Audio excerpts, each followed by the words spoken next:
Hey guys, welcome to the show. Sorry it took a couple of minutes to get started. Of course, we had technical problems as usual. Phone number 888-659-3727 is the toll-free number.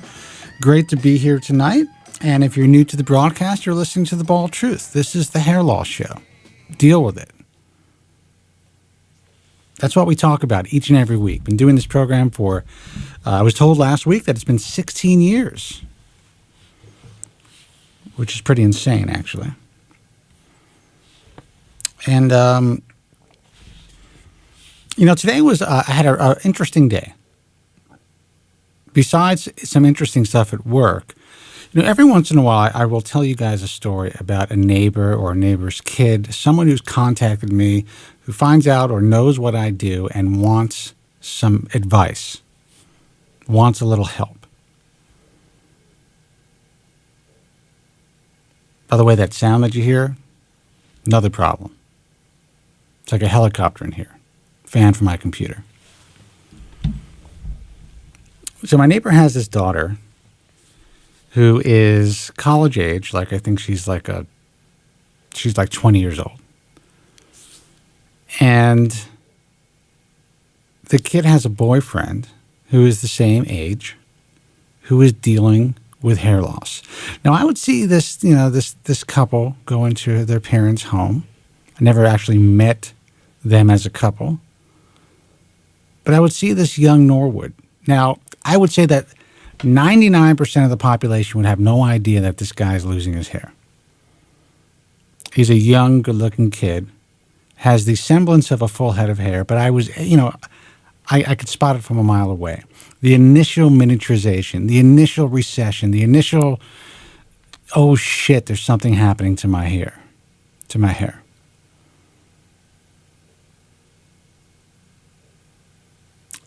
I was approached by this girl's dad, guy that I know. Obviously, I'm not going to mention any names.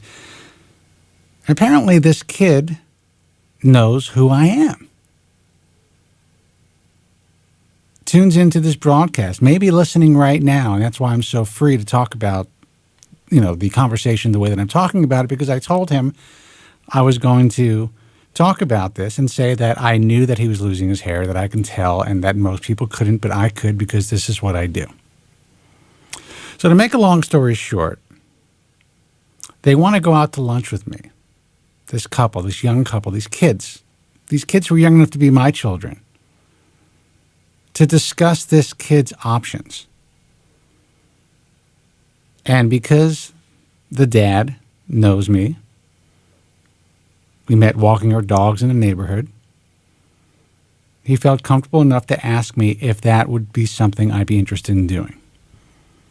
Now, at first I'm like, listen, they can come over, they can sit in the studio with me, they can sit in the living room, we can just talk.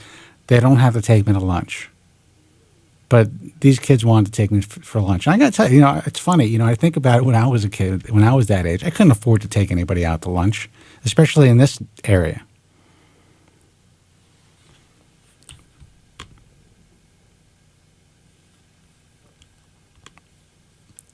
So I went. I figured, what the fuck? I'll get a free lunch. Nice kids. And talk about this guy's options.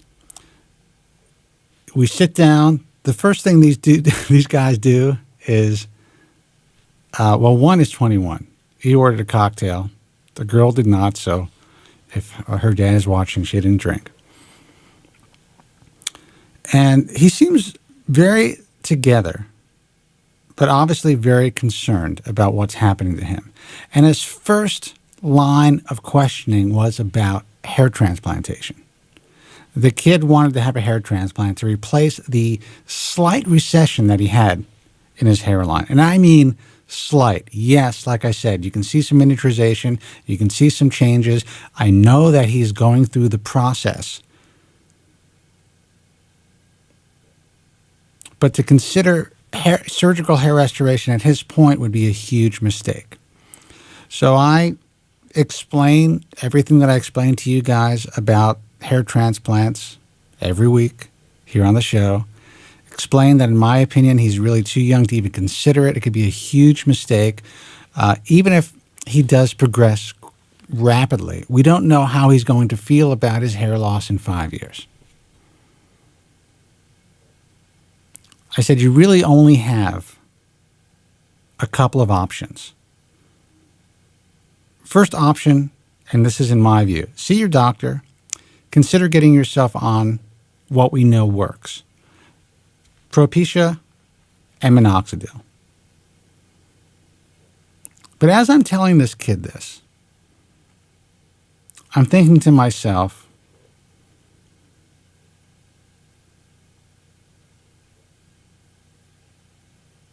I have a responsibility to let this guy know, even though in my personal experience, finasteride changed my life. If it wasn't for Propecia, I would not be in front of this microphone right now. I have the responsibility to tell this kid that, the doctor he sees may not advise him about, is that there is a subset of guys out there who seem to be experiencing horrendous side effects from this drug. Now, obviously, this guy watches the broadcast to some degree. He's gone online and he knows about this stuff. So the first thing he mentions to me when I talk about seeing a doctor, obviously, is the potential of side effects. So what I chose to do is have a conversation about the side effects and have a conversation about what's been happening on the internet and what's been happening to supposedly thousands of men who are using this drug that, I've had great success with.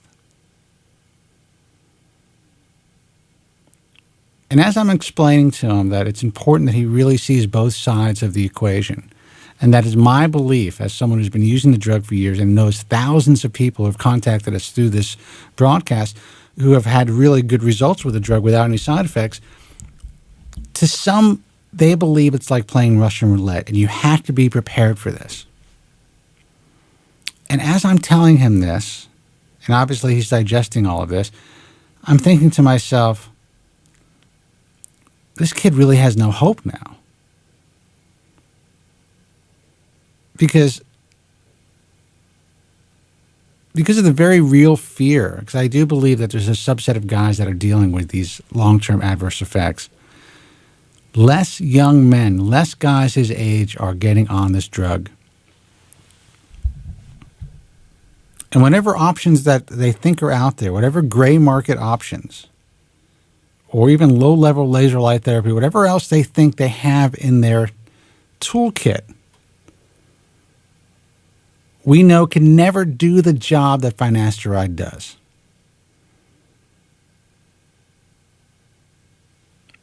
So to make a long story short, we talk about all of his options, and I tell him point blank, you really only have two options at this point. One is to get on medication and take that very small risk of either temporary adverse side effects or the potential of long-term adverse side effects, which is being more talked about now, or go bald. Those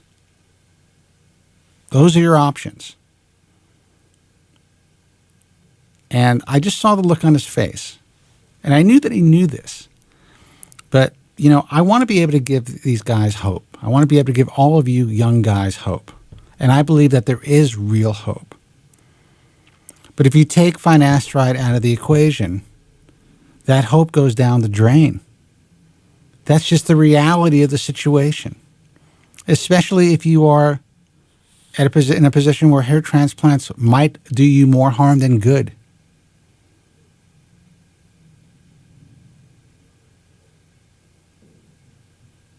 So we continue the conversation. We eat lunch, have a couple of drinks, have a nice time. And he decided that, after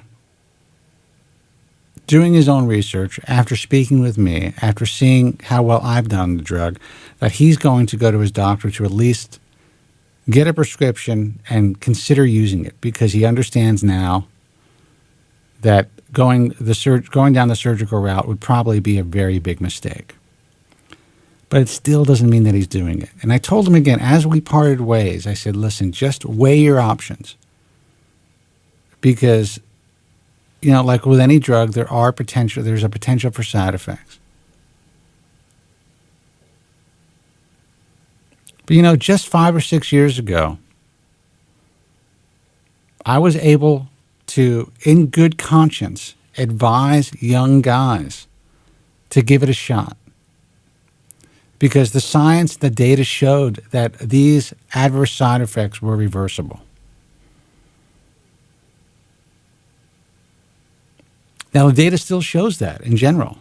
But now there is something that's known and that's being put out there online, and that they're starting nonprofits about, and that there are lawsuits wrapped around something called post-finasteride syndrome. What do you do with that? How do you reasonably advise young people now who are so desperate, they want to do something about their hair, they're so miserable, and we know there's something that could help them? And we know that the possibility of these adverse side effects are so remote. But by putting it out there, there is a more than a 50-50 chance that these guys will not give themselves the opportunity to stop their hair loss out of fear of this happening to them. And I get it.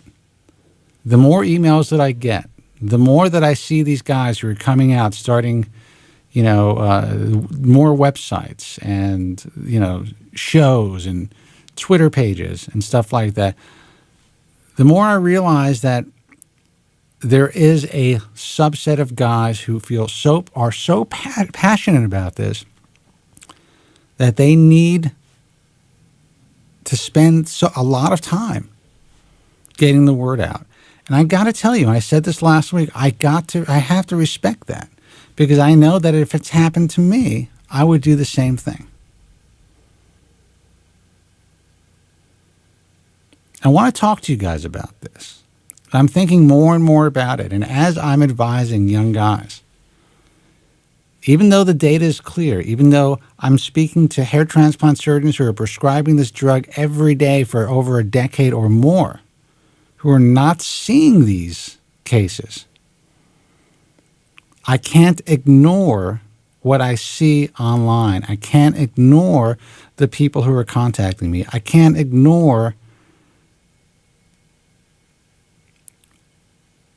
the possible reality that while I still believe there is a subset of that subset who are dealing with psychosomatic issues, I do firmly believe that there has to be a physical component for some.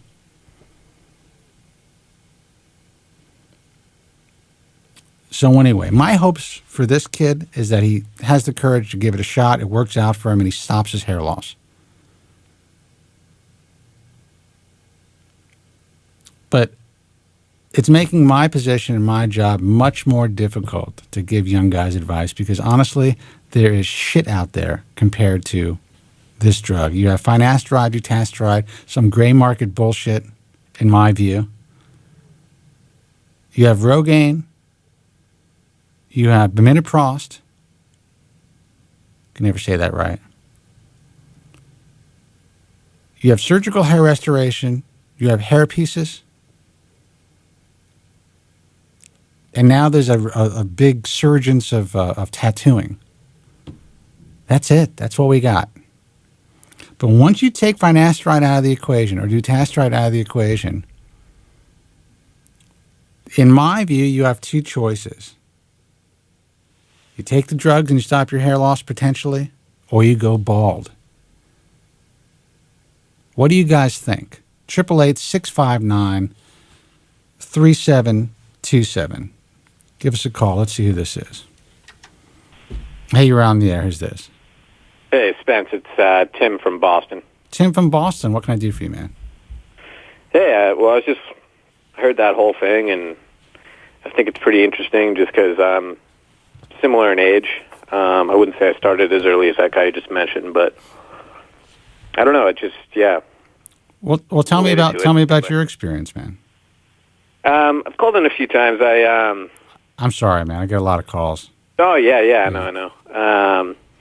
So I don't have a lot of baldness in my immediate family. My father's a dermatologist, and That's right. And now I remember you. yeah. So yeah, and my mom's father had like a bit of temporal recession. He kind of looked like Stephen Colbert a little bit, but he maintained that sort of V-shaped hairline for the rest of his life until he passed away. It's my mother's side where it's just total baldness. That's pretty heavy. So I seem to have inherited that. But I'm not as bad as I don't think I'm as bad as my uncles because I've started the recession later than they did. They started in their late teens. I started when I was transitioning from my early to mid-20s. It's kind of when I started. Okay. But similar to this guy you mentioned. And I think it's funny because, you know, I live with two guys who are kind of going through a similar situation. To me, one is a little worse than I am, and is even younger than I am. He's a couple years younger, and he's worse than I am, and not on finasteride. And his cousin, who I also live with, is also not on finasteride. He's my age, but they don't want to lose their hair, you know. And they're not taking finasteride because they're in this dilemma. Well, I think it's this. You know, I don't know. It's kind of like this tricky situation where I don't want to prod too much into why they don't. I think that they you know, I come from a family of medicine, right? So there's some sort of understanding of what I'm doing. You know, if I got into and the other thing too is that you know, the funny thing about it is that I'm somebody who's more comfortable with shaving my head than they are. Right. I probably am taking the process a lot harder than they are. They can deal with the recession better than I can. You know, it irritates me to such a degree that I'll actually just take the clipper to my head and go down with a zero. Right. You know what I mean? Just because I'm so frustrated. I wouldn't say they're like that. So maybe that's what it is. Maybe they're just comfortable with the receding hairline look. I don't know. You know, but you know, I know that they don't want to go. What's interesting about what you just said is that, you know, you are so frustrated by the recession. However, you're able to clip your hair down to almost nothing and live your life that way. I mean, yeah, you know, am I depressed about it? Sure. You know, am I angry about what's happened to me? Absolutely. You know, I live with, you know, my brothers who are I have one who's going to be 40 in June, and the twins just turned 41. Right. Wow. And they have hairlines like my father, where it's just this straight hairline. Yeah. And of course, it's devastating to be 25 and be sure. And you're the one. I mean that it's got to suck. I'm not going to sugarcoat it. Yeah, it's awful. You know. And then I look at my uncle, who, you know, is definitely, you know, has never talked about his hair loss, but I'm sure he's uncomfortable with it. You know. Right. And so, there's not a lot to relate to. And my father, God bless him, you know, I get emotional just talking about it, but, you know, he's done a lot to help me, but he just doesn't, you know, there's this, he sees it as, you know, it's irrational, sort of, you know, this fear of losing your hair to such a degree, but, well, tell him. You have to understand, and I'm sure you do, your father is a physician. Your father also doesn't deal with it on a personal level, and he didn't deal with it, you know, even if he started to deal with it at this point in his life, he didn't have to deal with it at your age. It's it's not only an impressionable time, it's such a vital time for the evolution of your life. And dealing with hair loss in your 20s, man, when you are just coming into your own, when you're just getting out of high school, and when you're just, you know, or getting out of college and just getting into the workforce and trying to find a mate, there's so much involved in that without hair loss, so much stress involved. I mean, there's no way he could understand. So I certainly understand why he believes it might be irrational to have that fear, because there's so many other disease processes that are just, you know, so much more devastating in his mind. Right. And the funny thing about it is, my three brothers have juvenile diabetes. Oh, wow. So, and I don't. So there's something going on there. I think it's sort of all related. I really do. It's bizarre. Like, I think that, you know, I don't know. You know, I know that they say the genetics of hair loss are, you know, primarily from the mother's side, but there's also some relation to the father. But the necessary diathesis is on the X chromosome. Well, let me ask you this, and this is a question that I think Joe from Staten Island would appreciate. Being that your siblings all have this, what's considered to be a real disease, something that could be physically debilitating and cause them to have all kinds of issues, especially later on in life if they don't really take care of themselves. I mean, what would you rather be dealing with? The juvenile diabetes or hair loss? This is something I had a conversation with my father with just yesterday, and with my mother today. And my mother, who knows us so well, knows that they would rather have the diabetes than the hair loss. Fascinating. So, yeah. Fascinating. So, and you feel the same way. I think I'm in a different position because I get a real perception of what sucks about hair loss. You know what I mean? And I see what my brothers are going. My brothers don't really understand hair loss. For them, it's a joke. Right. It's something that they make fun of. But I'm going through that, but I also have a real understanding of diabetes, which is less of something that people don't mock diabetes, right?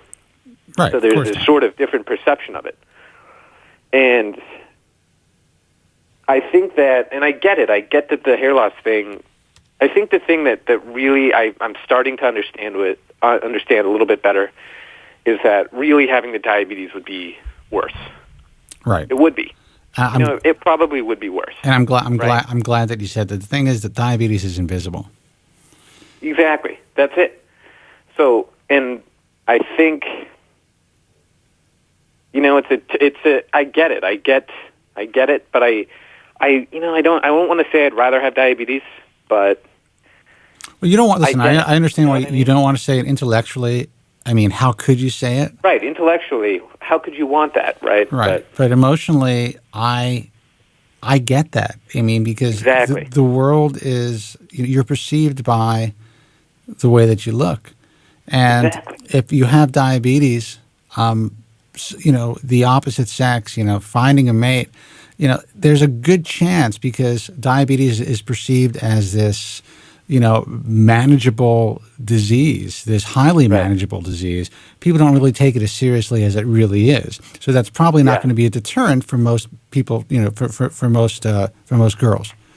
And I think my brothers, my brothers would be angry. They'd be angry, and I'm, God, I'm angry. I'm angry. I have this thing. It's like I never thought it was going to happen to me. I mean, imagine growing up with all these people in your immediate family that have this ridiculous hair. Yeah.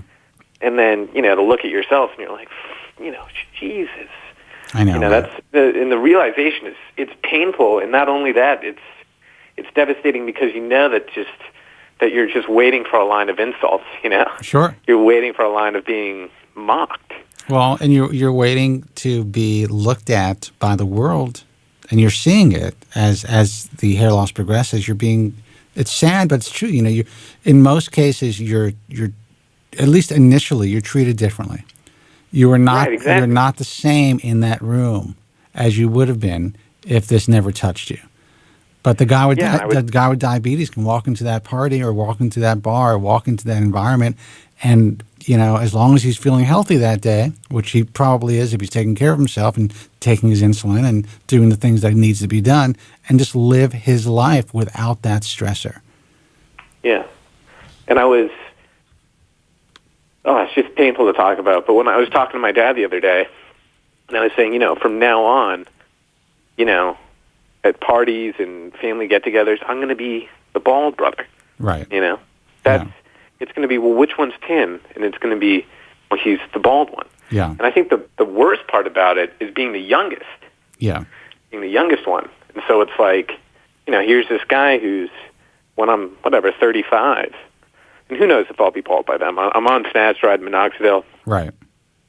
But, let's say I do go bald by 35. It could happen. I could shave my head and just say, whatever. I could do it. Right. And, it's this feeling of feeling older than your brothers who are 16 years older than you. You know. Well, listen, It's awful. it is awful. But you said something interesting. You said it at the beginning of the conversation. You said that you are equipped to shave your head. Now, Yeah. now, all right. You'd rather have your hair, and you'd rather not be the bald brother. But the fact that you're equipped to shave your head and move on in your life and deal with it, taking the bull by the horn, so to speak, at least when you shave your head, the world sees you as taking control of your situation, as opposed to, doing an obvious comb over or doing, making your hair look, less than aesthetically pleasing, depending on what you're dealing with, or sitting there struggling, with being a Norwood 4, for instance, and just kind of like letting it, be stringy and, dealing with that, taking control of it at a young age. That's power. I almost choked on my speech. That's empowering. That's something that most guys can't do. So while you're struggling, I mean, you're still ahead of the game in my view. Yeah, and in all honesty, too, I would never let it get to that point. Like, if it got to a point where it was like I'm developing, that's just my personality. It's like if this got noticeable to the point where, like, my head's down I shaved it with a 2 clipper, and it's not, my hair loss isn't really. It's like this guy you mentioned. You'd notice it. You know what I mean? Like if I came in and you looked at it, you say, I see the miniaturization in your temple. Right. I see the slight recession in your right temple. You'd see it, right? But I go into work and nobody sees it or whatever. But the point is I would never let it get to like a point where I'm obsessing constantly about it. So if it got to a point where my vertex is starting to go, I just take it down. Well, and that's the end of it for me. And that's empowering. And that's incredible. That's something that I was not equipped to do at your age. And I did whatever I could, and I saved as much hair as I can. And to this day, I paint my bald spot, and I deal with it. But in the real world, I go out, and I'm with my contemporaries and whatever it is, and I am the guy. Like when I went to my high school reunion, it was like I had, a pretty full-looking head of hair compared to a lot of these guys, and the girls were commenting and all that stuff. I found a way to make myself feel comfortable. Now there are assholes out there. They're gonna, obviously, once you say that you wear a ton of hairspray and paint on your head, they're gonna goof on you and look for the comb over. But I know. But in life, I found something that's helped me. But you are in a position that, to me, you have already, in a sense, won the battle because you are, resigned yourself to the idea and have made yourself, you're comfortable with the idea of just shaving it down. So, that's, okay, so you're talking to your parents, you have the ability. A lot of guys don't even have that luxury to be able to sit with their parents and talk to them about something like this. Yeah, and I think a lot of guys are, like, I think that's a thing with my roommates is, like, they're just they don't want to talk about it, Yeah. They just don't want to get into it. And we got into a conversation, the exact conversation we just had, and I said, guys, if mine gets bad, it's just going. And they were like, well, then do it. And I went and I did it with a 0. And I was like, it is what it is, Right. And they were like, I could never do that, Yeah. Could never do it. Well, so what is your life like? What is your social life like? You're obviously you're very emotional about it. I understand the fact that you're able to come on here and talk about the conversations you're having with your parents and the reality of being the bald brother. That's all powerful stuff for everyone who's watching and listening. But what's your life like now? You say you're depressed, but are you dating anybody? Do you have a social life? When this all started, I was dating somebody when this all started. And I don't think my hair loss affected the relationship really. It just ran its course, sort of. But, right. I think my fear is like, girls see pictures of me and they see this, like, ridiculous head of hair. You know what I mean? I have very finely, I think I told you, I have very fine, dark hair, but I have a lot of it. Right. And how old are you now? 25? Yeah, I'm 25. 25. I'm going to be 26 in September. Okay. But, I think there's, like, this fear. It's like, I meet this girl, and then she finds out I'm balding. You know what I mean? But then part of me is like, I know I'm confident enough to just shave my head and be like, it is what it is. You know what I mean? And that's the thing, she finds out that you're balding. The truth of the matter is she's still if you're able to get past the initial contact and get her to go out with you, I mean, she's going out with you. Yeah, I mean, most guys are going to be balding at some point. Yeah. All these women who are dating guys with full heads of hair when they're 25 years old, the vast majority of them are going to be bald. Let me tell you something. Almost every girl that I went to high school with is married to a balding guy. Yeah, I know. Yeah. I think it's ridiculous that my father is. He just turned 69 and it's absurd. Like it's absurd. Like I pulled his hair back yesterday. I went to the University of Connecticut. Okay. And they're playing basketball right now. So I went to his house and I watched the game with him. Yeah. And like, of course, I'm obsessed with it. I'm like, I got to check his hairline out, right? Right. And I pull it back, and I was like, my heart sank. Like, oh my god. Yeah. I was like, and I have my hairline's like, it's not way back. It's not it's probably like, if I shaved all the miniaturization out of it, it's probably a Norwood 3. If I shave everything, right.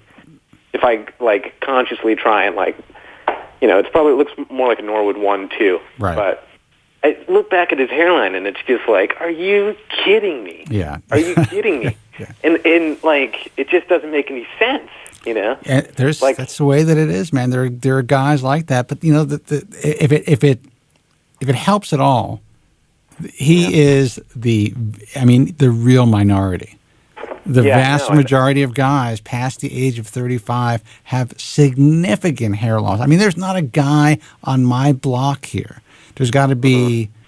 I mean, I live on a cul-de-sac. It's a long block. I mean, and there's so many young guys who are 35, 40, whatever. I would say every single one of them is balding to some degree. Yeah. Every single one of them. And I guess I'm like, the reason why, and I think even if I shaved my head, I'd stay on the finasteride. Even when I shave my head, I stay on the finasteride. I still apply the minoxidil. Right. But, part of me wants to believe that I'm going to end up like my maternal grandfather who just lost his temples a little bit. Or part of me wants to believe that I'll fall somewhere in between because my father has such great hair, my brothers have such great hair. I'll fall somewhere in between. I'm not going to go all the way bald. There's some hope, right? Right. But I think part of me, like, realistically knows it's probably going to be Norwood 6. Just like my uncle and his grandfather, grandfather. Let me tell you something. Every uncle on my father's side, my father's uncles, every single one of them, there were like 8 children. Now, his father didn't have it. He had a bald spot. But they were all completely bald by the age of 30. On your father's side? On my father's side. Every single one of them. Wow. And there was some hair loss on my mother's side. Now, my immediate family, because my father, obviously he's taller than you when you're growing up, he combed his hair back. He had a really good hairline. I never noticed that he had a bald spot. So when I started to lose my hair, it was a shock, just like it was for you. But I honestly believe that the reason I've done so well on finasteride is partially, or probably, I mean, there's a lot to the fact that my genetics for hair loss weren't as strong as some other guys. That my father, when he died, he still had a hairline to some degree. His brothers all had hair. There were people in my family just like yours who had really great heads of hair, and then there were those who were bald at a young age. So I think that you might be in a similar position.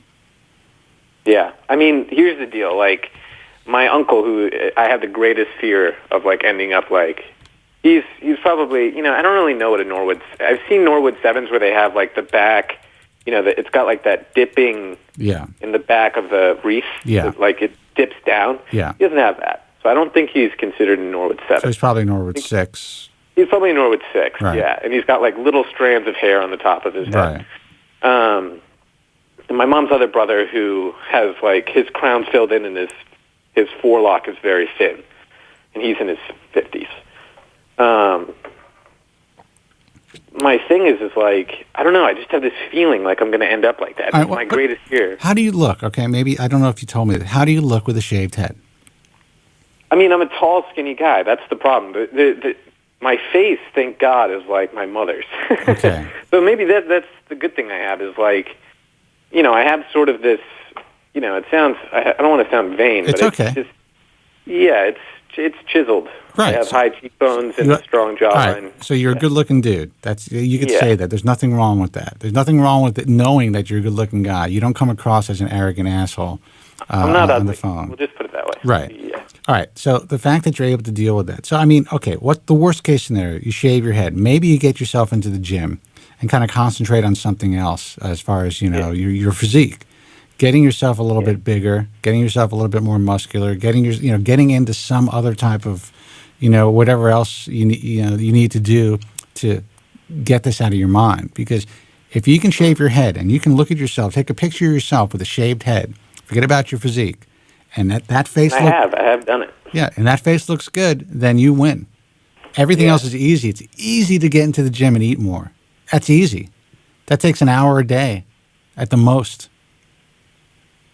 All that stuff is easy, but stressing about this. And listen, I was never the type of guy, in my view, who would feel comfortable shaving his head. I made that. I just knew that a long time ago. I do not think it would work for me. Now, there are people who say that it will. Of course, the people that love me and are close to me, it's not going to happen. So I will do whatever I can to keep some semblance of a full head of hair. But you've done it, dude. Yeah. You win. So listen, you're a great caller. I love the fact that, you really are able to articulate your emotions about your hair loss in a way that a lot of guys can't. And the fact that you have a support group, you have a support system, the fact that you're able to speak to your parents about this, that's a big deal. Yeah. That's a big deal. Yeah. But you win, dude. The fact that you're a good-looking dude with a shaved head, you win. You could always work on your physique. Yeah, and I think I should mention this too. So at work today, I work with a lot of women, and this one woman I work with, she's like a psychologist, psychiatrist, behaviorist. She tells me her husband's thinning. Right? She's like 30 years old, 5 years older than I am. Right. She's like, he's thinning, and she was like, I wish he would just bick his head. Right. And I go, I'm thinning too. And she goes, you should just take it down.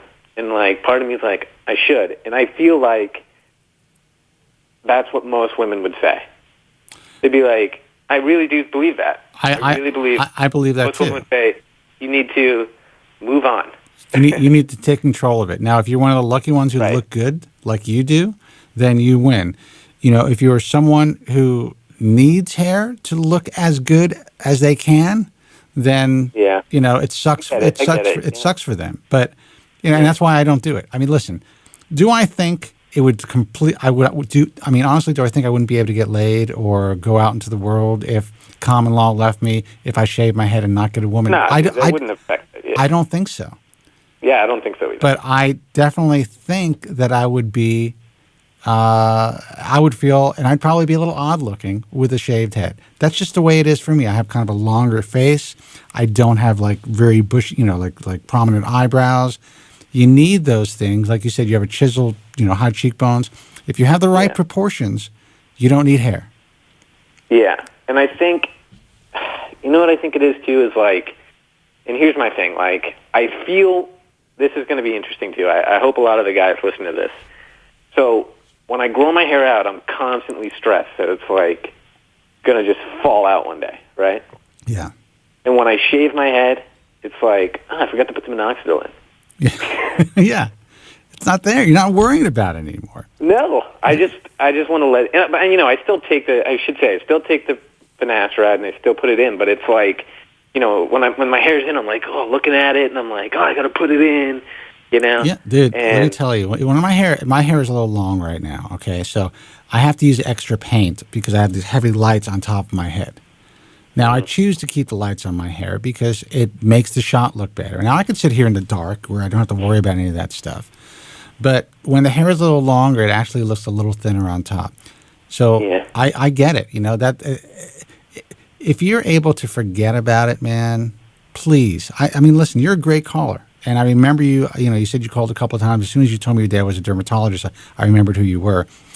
Having a caller like you is important for the young guys out there who are dealing with this because you're extremely knowledgeable. You're able to talk about the emotional aspects of things. You're not afraid to talk about, how it affects your life.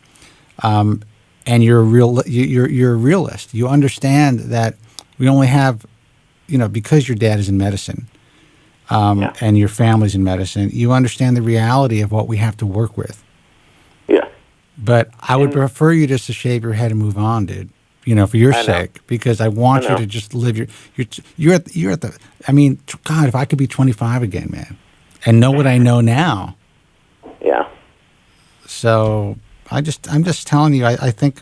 Listen, I hope you keep calling because you're a great caller. But I really hope that in time you just say, listen, dude, I shaved my head. I was going through what you guys are going through, and now my life is so much better because I decided to take control of it. Yeah. Yeah.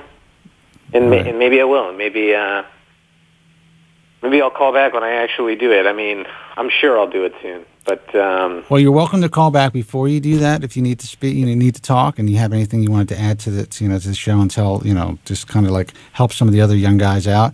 But I hope that you do call and say, hey, listen, I did this, and this is how my life is going, and it's been great. Yeah, and I think I signed up for the forum, but I've never actually posted in it. I read some of the other guys' posts, but maybe I'll just post my pictures. I'm not really ashamed of it anymore. I think, part of me not posting pictures in the forum was, what if my friends see this, or what if some guy I knew from high school, whatever. You know what I mean? I'll just put them on there.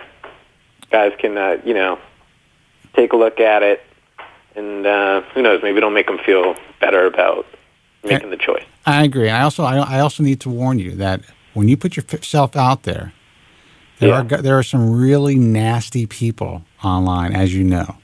So the bottom line is you got to embrace the haters. There's going to be people out there that are going to say for whatever reason that you look like shit when that's not the truth. Yeah. So you got to be psychologically prepared to deal with that. And there'll be plenty of guys, normal guys, who are going to say you look great. Yeah, and I think the only reason I post them too is to maybe make somebody feel better about making a choice that they're not necessarily comfortable with, that they wouldn't do if they had a full head of hair. Yeah. But maybe they know logically it might be the right choice. So. Well, Tim, man, it's Tim, right? Yeah. Yeah, Tim, listen, I really appreciate the call. You have, believe me, the guys who are listening, the guys who are going to listen to this in perpetuity, that, it's online, are really going to get a lot of help from your call. So, keep doing what you're doing. And I'm interested. Let us know. I mean, I don't look at the forum a lot, to be honest with you. I try to stay away from it. But let me know, or let us know. You could even, you could email us at, on the website that you posted your pictures, and I'll take a look. All right, man. All right, man. Thanks a lot. All right, have a good one. You too. Okay. 888-659-3727 is a toll-free number. I mean, what a great caller. And, when I hear a guy who's 25 years old who is so articulate, who's able to express himself so eloquently, and hear the emotion in his voice, when he's discussing how he talks to his parents about this and how, he sees that it's difficult for his father to really relate, but his father is still trying. He's doing his best to help his kid out, and how it may be even difficult for his mother to relate. But God, everyone should have such great parents and a great relationship with their parents, and just feel free enough to talk about something that society doesn't normally allow us to talk about. And I'm glad that Tim found this broadcast, and I hope that we were able to help him out. Phone number 888-659-3727. I'm going to take a quick break. Having some problems with some of the audio, some of the music, so I'm probably just going to see what I can do here. Again, 888-659-3727. I'm Spencer Kobren. You're listening to and watching The Bald Truth. Stay with us. The winner of 7 prestigious Golden Forehead Awards. My family's always arguing. It always starts off innocent and then it gets vicious right away. So I was like, hey, looks like you're losing some hair. At least my wife's not a whore. Spencer David Kobren. Hey guys, welcome back. Thanks for hanging out. 888-659-3727. Want to thank Tim for what I consider to be a really inspirational call. there's nothing wrong with talking about the depression of hair loss and how it affects our lives. But I mean, God almighty, people. There has to be a point where you take control of your life.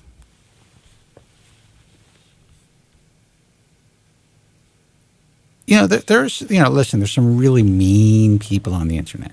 Just bad, ugly, terrible, unhappy individuals who would see a guy like Tim, for instance, who would shave his head and go on and move on with his life and say that, the guy's giving up, or he looks like shit, or how can women wouldn't be attracted to a guy with a shaved head. That's all bullshit. I have people who meet me in person who, actually, believe it or not, I have gotten compliments from women on my hair. And not so long ago, very recently. And then there are those online who will say some of the nastiest, terrible things because they know what I have to do in order to maintain a full-looking head of hair. But I'm almost 49 years old. I can give a fuck what some 20-year-old kid thinks. We have to feel comfortable in our own skin.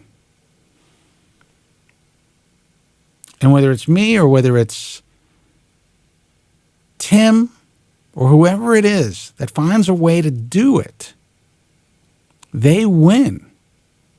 They win. I win.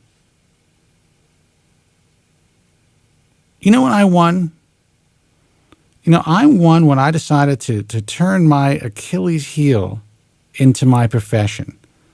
To turn what I believed at the time was the most horrible thing that could ever happen to me, which I know now, obviously, that's not the case. But when I chose to turn it around, to let the world know that this is a serious issue and there are millions of us who are suffering needlessly in some cases, or in most cases, and silently in most cases. And I wanted to make it my job to get the word out about this silent epidemic in the best way that I knew how. And I was lucky enough to have the abilities and to have a certain skill set that I don't even know where I got it.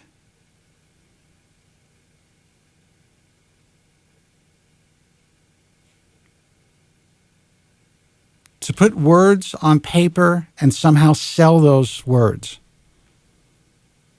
Back in the day, you actually had to get published. You had to have a self-published book would not really get you to where you needed to be as far as having credentials to be an expert.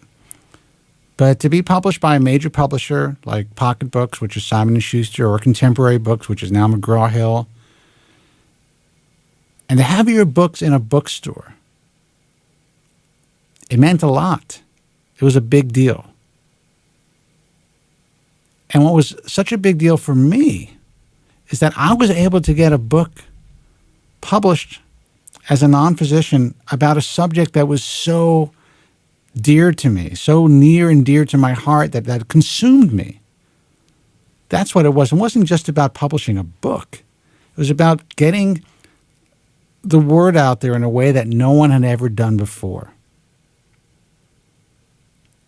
And it was at that point when I started to work on this project, which is now known as, for the last 16 years as The Bald Truth. That's what started to free me.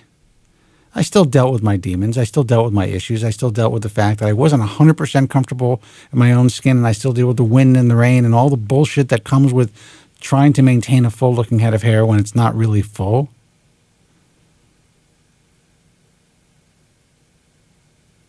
But when I wake up in the morning, I feel okay. I'm not Joe from Staten Island.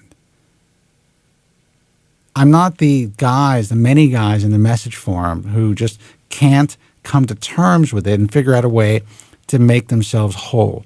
I talk about a friend of mine all the time. I'm not going to mention his name again, but this is a guy we are the exact same age.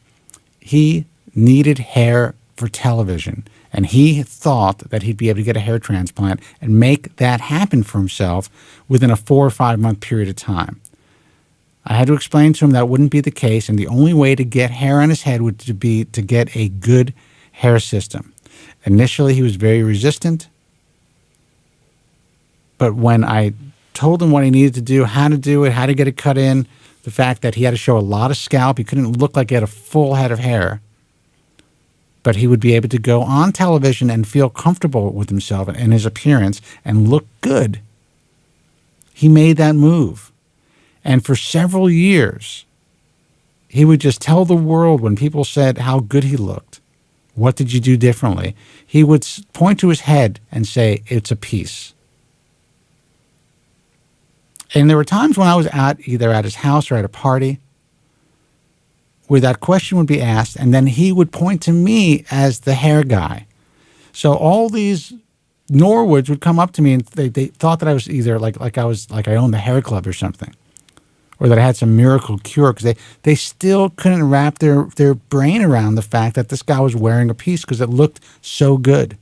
Because when the wind blew or when he when he wet his hair, you were able to see so much scalp because he had like 50% density, and he was willing to live his life that way. Now, he chose to get a hair transplant later on just because of the maintenance issues, and he ended up actually seeing a guy, Scott Alexander, in Arizona, and he had an incredible result he's really happy with. But my point is that he wanted to live his life like we all do. And to waste it on the message forums. And let me tell you guys, you guys give me a lot of traffic.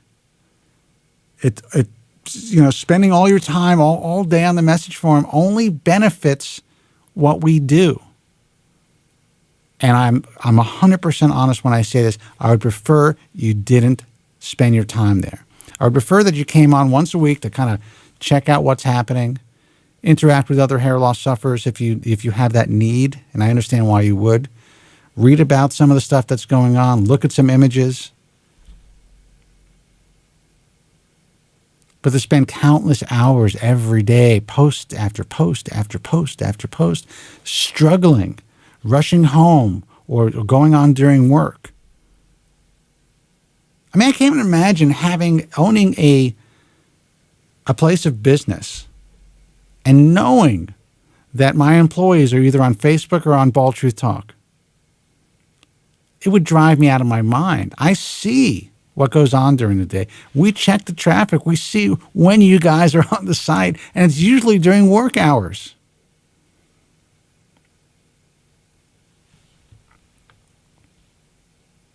So my point is, I want you guys to live your life. I want you guys to figure it out. I want you guys to just forget about what's coming down the pike, because there is technology that's coming down the pike. There are going to be better drugs. There are going to be better treatments, but it's not happening today that I'm aware of.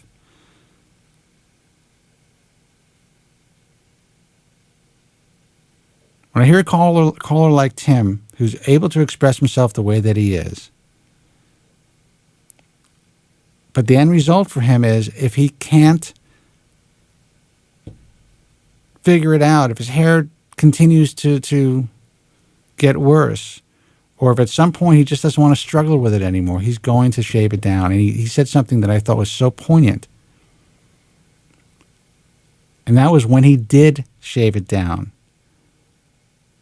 it was as though he didn't even think about it anymore. He forgot to take his medication to apply his minoxidil. But when it grew out, when he saw the loss, that's when it really affected him. I wonder how many other guys out there are like him. How many other guys are like Tim who, if they took the chance, they took that leap and decided to cut their hair down, I wonder if they would feel comfortable and not even realize it. I sometimes wonder that about myself.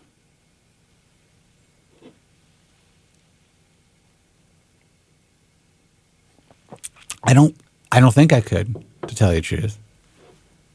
But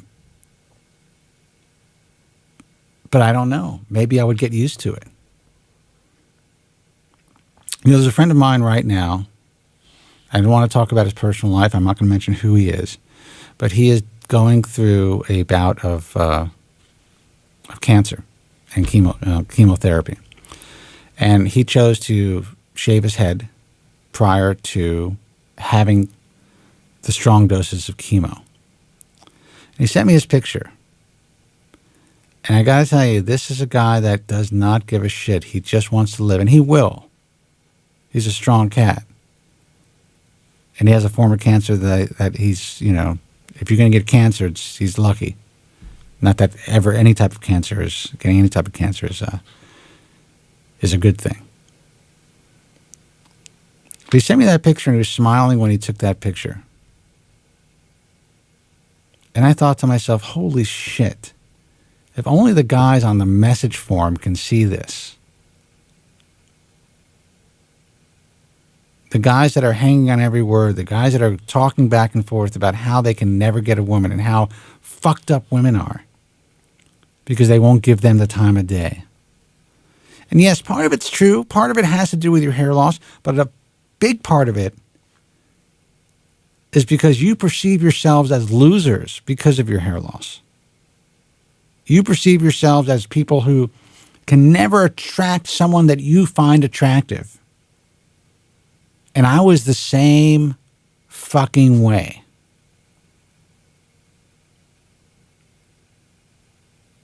I self-medicated when I was Tim's age, banged around like nobody's business, just to prove to myself that I was still in the game.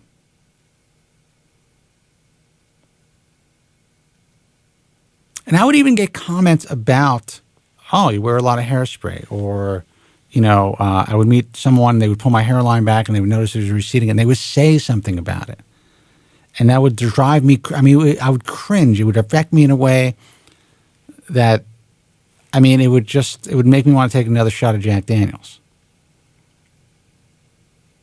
But I still got laid. And they called back. And it didn't stop these women, these people from liking me.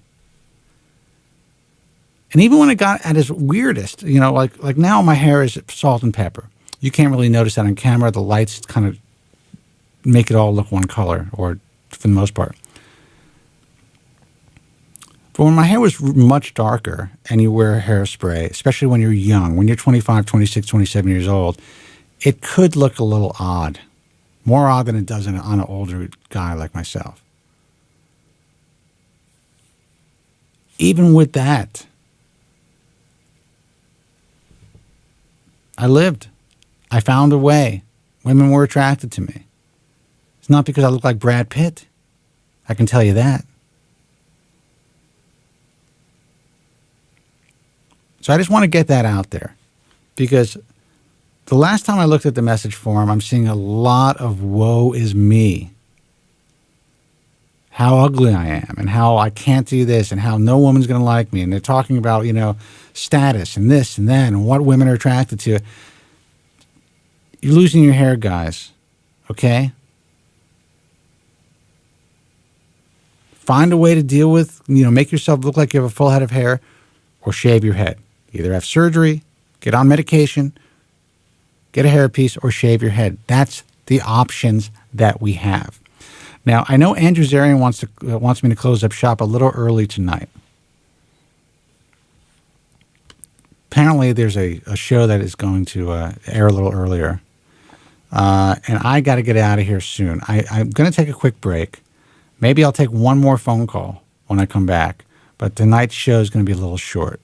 Let me give out the phone number, 888-659-3727.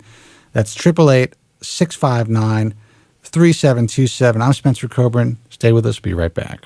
The man who's helping to make hair loss history. They wish to cure us, but I say we are the cure. It's Spencer David Kobren. Hey guys, welcome back.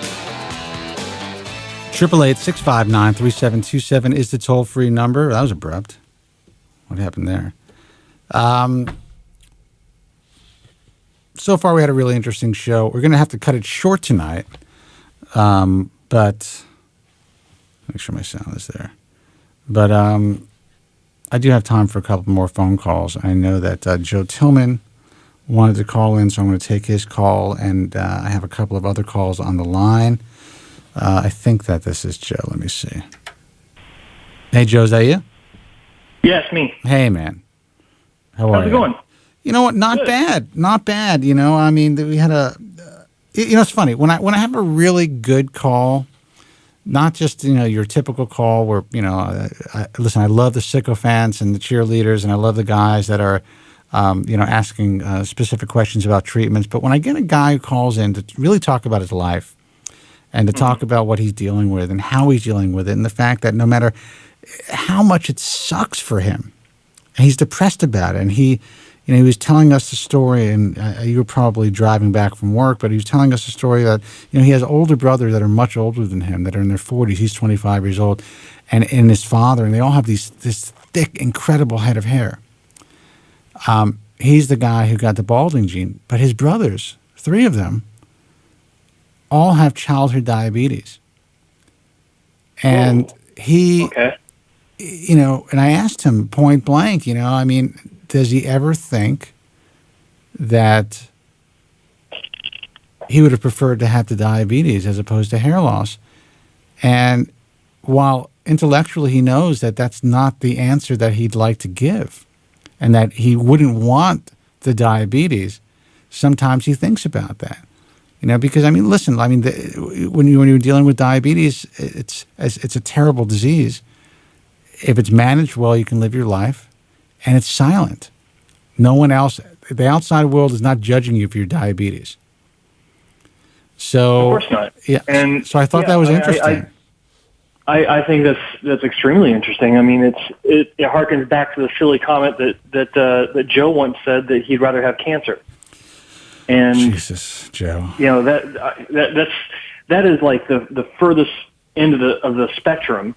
But this guy that called in, I can see how he would recognize that as an option if it were available to him, because it's not a visual, right? It's like you said. We're judged on our looks, no matter what people say or how what kind of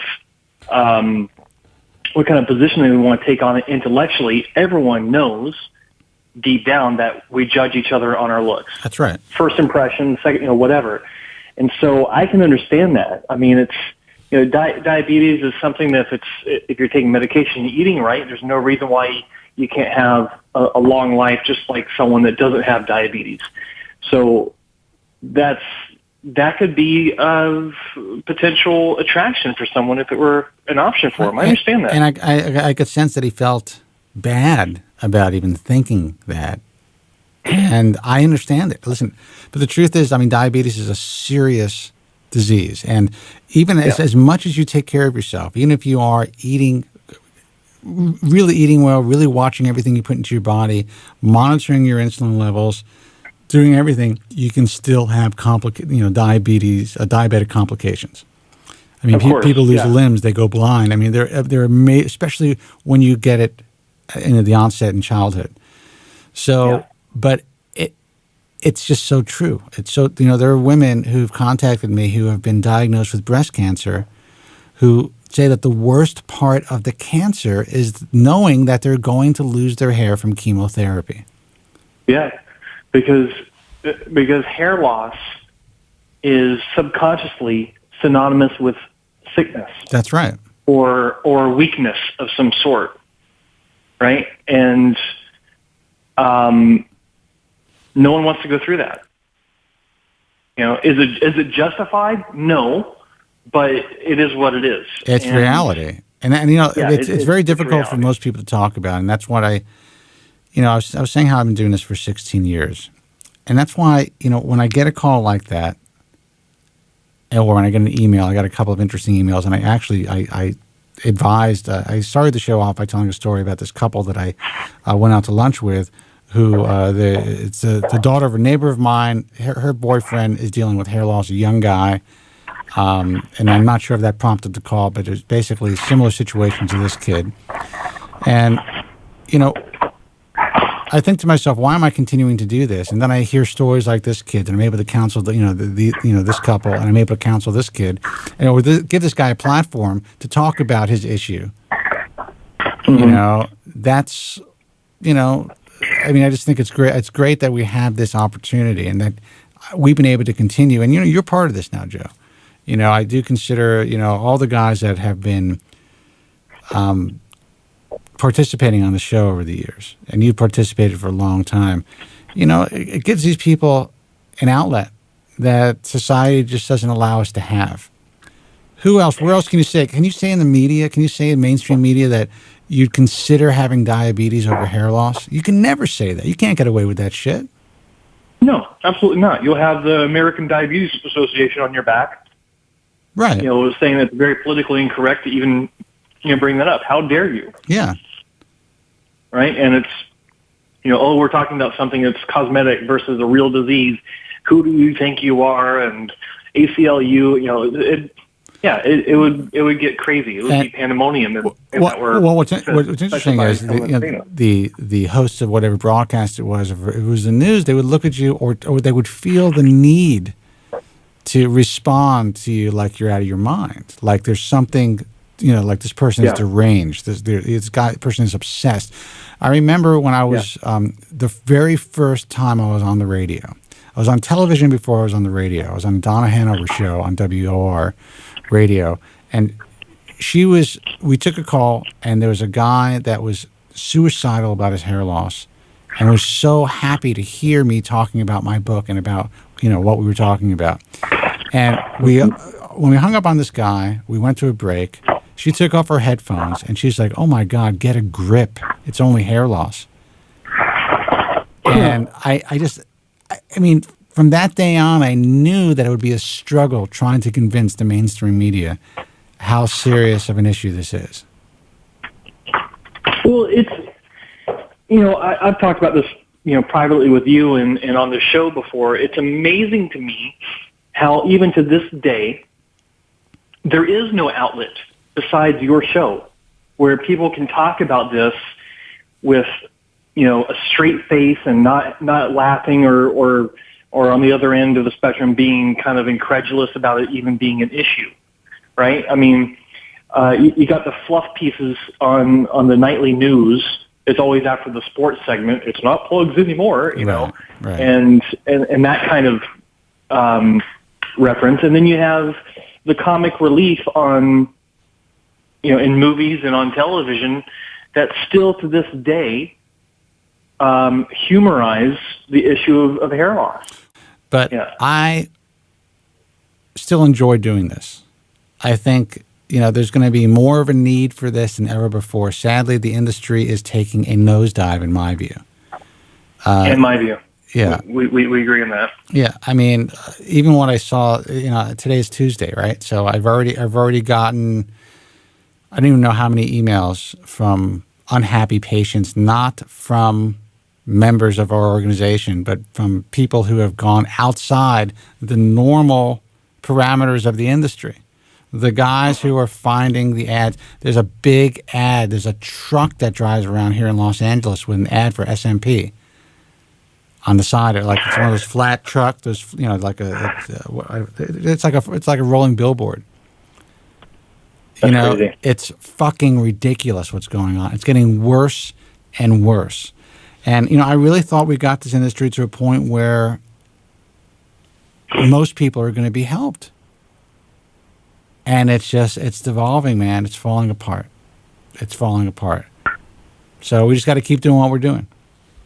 That's all we can do. And, it's a subject, that's a subject I feel very strongly about. It's what I've called the dumbing down of the internet, because that's what's been driving how this industry is going backward, with tools that are made available that are making it so much easier for anyone to get involved in the industry that have zero experience, zero understanding, and quite frankly, zero interest in doing the best job possible. And when the cost of entry into a lucrative field is lowered, then you're going to have a flood of new people wanting to get their piece of it, and that's part of what's driving it backward and a nosedive, as you said. Well, and all we can do is just keep trying to educate one listener at a time. It's interesting. I was sent a clip today from a cosmetic surgery piece that was on Nightline, and there's a guy that was in the piece that actually wrote a book on hair transplantation. Nice guy, extremely articulate guy. I'm not going to mention anything about his work in a derogatory fashion, but the truth is this guy wrote a book, and I think that he knows a lot about the industry and he knows a lot about surgical hair restoration, but he has recently chosen to go with an automated device. And I found that interesting because, and a lot of the guys are. A lot of the guys are because they feel the need to, because if they don't have this machine, they think that the consumer is going to look at them as less than. This is a doctor or this is a doctor. This is a doctor. Okay. All right. They're going to think he's less than. So this guy now has his machine, but he also wrote a book on hair transplantation. So he knows how to do it correctly. That's my point. Okay. But he made the decision to basically take the easy route. Well, and I don't know if that's why he made the decision. I haven't spoken to this guy. He's not a part of what we do. But there are guys who, I believe that these machines in the right hands, they're going to, you're going to have a good result. But will the result be as good as if they did a traditional procedure? The jury is still out. And the truth of the matter is, I have spoken to guys who say no. But they have the machines anyway. And it's based on consumer pressure. And the marketing opportunities for these machines is also driving the purchase of them, because if you have one of these machines, you're on the list. You're on the list, right? And people are, I had, and here's the thing: it's funny because you have people that aren't really researching what these machines are. They just hear about it. They see it and they automatically assume that that's what is the cutting edge, and so that's what people are using.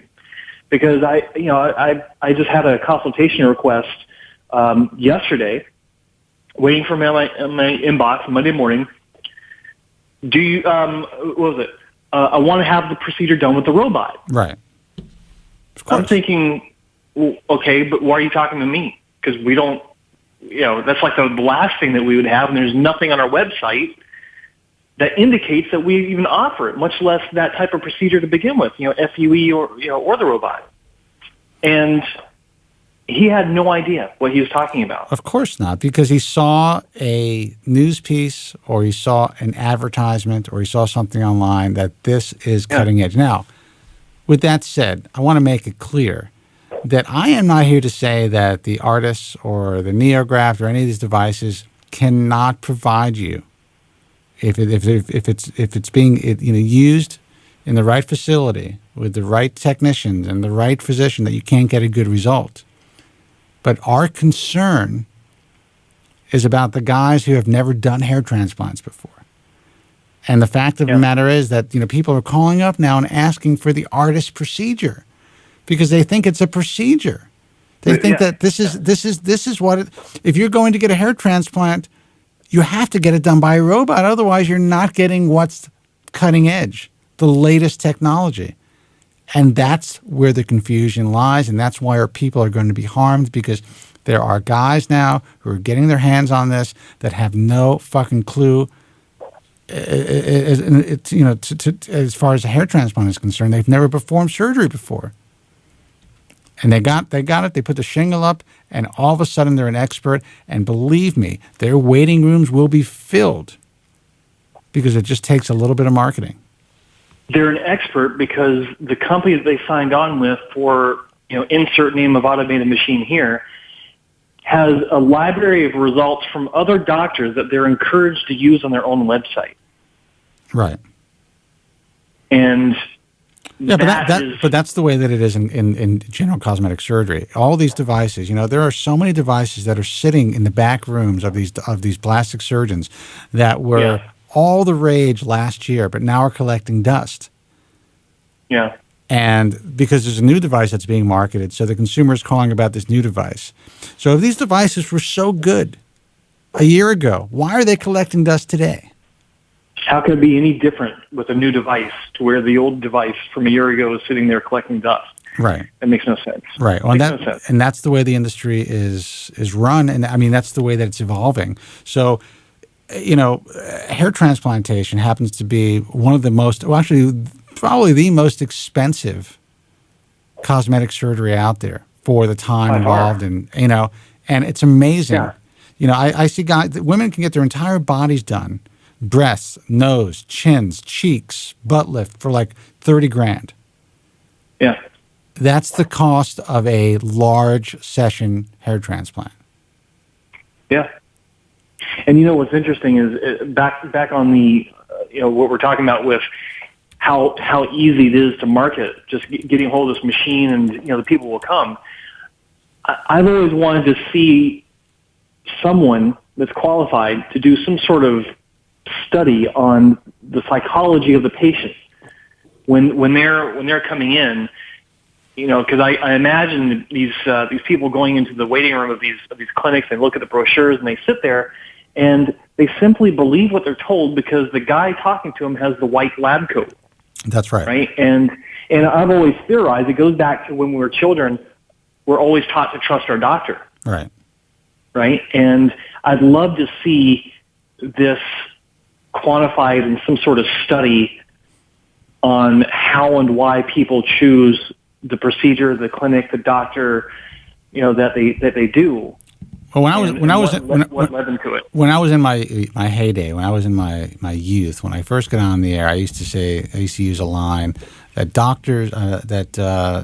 butchers wear white coats too. And I usually don't go there anymore.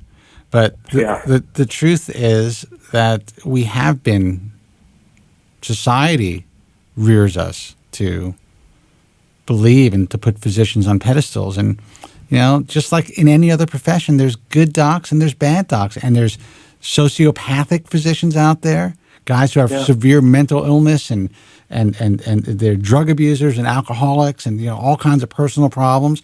Just because they're physicians, it doesn't make them different than the rest of us. No. You kind of have to, you really have to learn about the person as well and not just take their word for it because they're wearing a white coat. And you have to do that because in the end, they are carving you up somehow. That's right. Be it for rhinoplasty, it sounds brutal, but that's exactly what's going on. Yeah. And so it's like, why would you just let someone do that based on a handshake and a few words and a smile? It makes no sense to me. Dude, there was just a thing in the news. It was in the Post, the New York Post or Daily News. New York woman goes down to the Dominican Republic to get a tummy tuck, doesn't come back. There's all these crazy infections happening down in the DR now, according to news reports. And people listen. There are competent physicians and facilities down in Dominican Republic for sure, but the truth is, medical tourism, surgical tourism, has become a really slippery slope.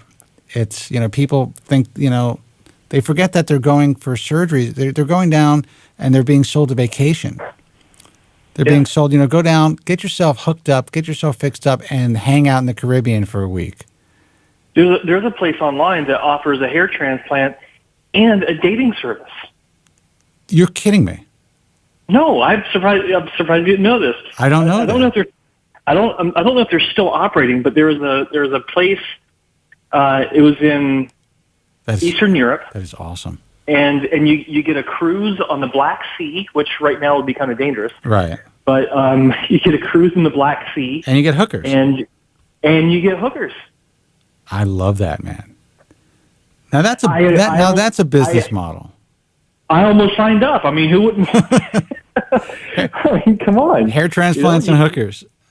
Yeah, exactly. Gotta love it. Hairy hookers. But no, it was they had the pictures, the cheap photos of some dude 50 years old with like these 19-year-old Eastern European models hanging all over him. Dude. And he's got a bandage on his head with a drink in his hand on a cruise ship. You're kidding me. He's got a bandage. Dude, you gotta find me that picture. You gotta go to the way back. I haven't seen it in a few years. I'll see if I can find it. But I mean, I'm just sitting there. I mean, it's so incredulous. I can't even laugh about it because it's like it's just amazing. You gotta love it. I'll see if I can find it. Send it to you. Yeah. But on a serious note, the sad thing is, these young guys go out there and they see this. They have no clue. I mean, look, we're very visible online. There's no doubt about it. But there are guys who are jockeying for position on the internet through SEO and through advertising and through sidebar ads, and everything is like best hair transplant, cheapest hair transplant, robotic hair transplant, non-surgical hair transplant, scarless hair transplant. We're bombarded with so much bullshit. I thought it was bad when I got into the industry, and it was. It wasn't great. But at least there was a finite amount of information out there, put out there by a relatively small industry.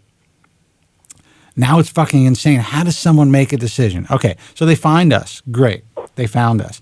It's still confusing because then they go onto they go onto the message form and they're being guided or misguided by who knows where these people are coming from on the forums. Yeah, the experts, based on their anonymous existence, spouting whatever that sounds logical. Yeah. We had an episode on that where we discussed that. But yeah, it's like this. You are in a position. I'm in a position to continue to get the message out. And as far as I'm concerned, if you find a clinic that is interesting enough to you to where you want to consider them for a procedure, nothing can beat researching the results of that clinic. Right. Because that's what it comes down to. It comes down to meeting patients if possible, researching the results, Skyping with patients. Yeah.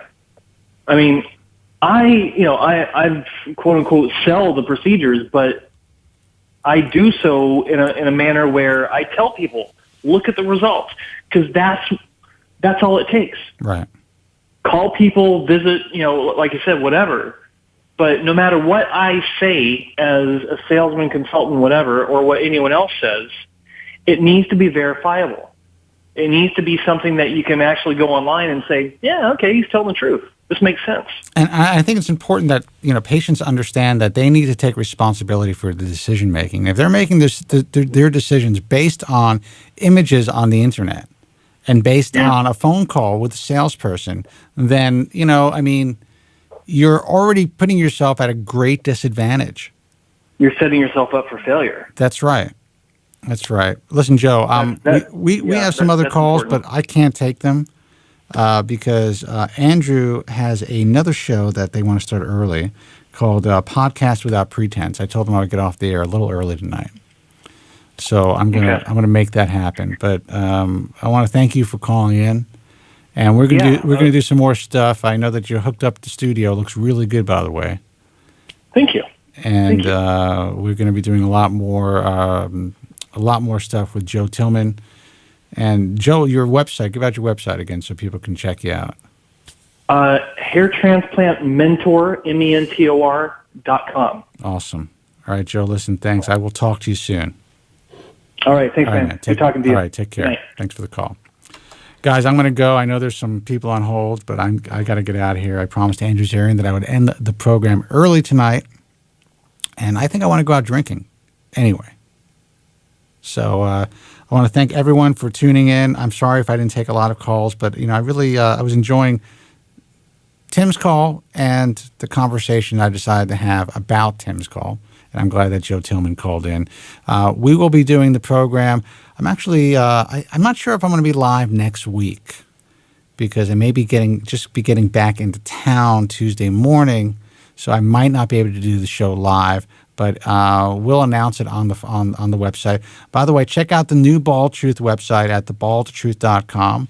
Brand new look. Hope you guys like it. We're going to have a lot of great additions to the website this year, starting in the next couple of weeks. So look out for that. Also, we are moving full force with the Bald Truth UK. I can't seem to get enough of it, so we are going to be expanding that broadcast and maybe doing a couple of other shows that I'll let you know about in the coming weeks. The website's, of course, thebaldtruth.com, IAHRS.org for the American Hair Loss Association. If you want to interact with other hair loss sufferers, check out our message forum, which is baldtruthtalk.com. But please, I know this is a forum that I own, but don't spend your entire lives on the forum, and take what you read on any message forum, including ours. And ours is a private forum. Not anyone could post. We don't let everybody in. But take everything with a grain of salt. Know, what the sources are, or try to find out. It's great to have conversations. It's great to interact with other hair loss sufferers. But if you're going to make a decision about your health, really do your due diligence. You got some great doctors who participate in the forum. You got some great doctors who are putting up their images and trying to give you guys as much information about their practices as possible. There's some really knowledgeable posters who have really been through a lot themselves who could help to guide you. But still be careful. That's baldtruthtalk.com. Until next time, guys, be strong. God bless. And thank you so much for listening. Thank you very much. I'm sorry for any inconvenience you may have been put to prior to the program, and I'm glad you enjoyed it. And if you could now leave by the exits at the rear, that'd be splendid. Thank you. Good night.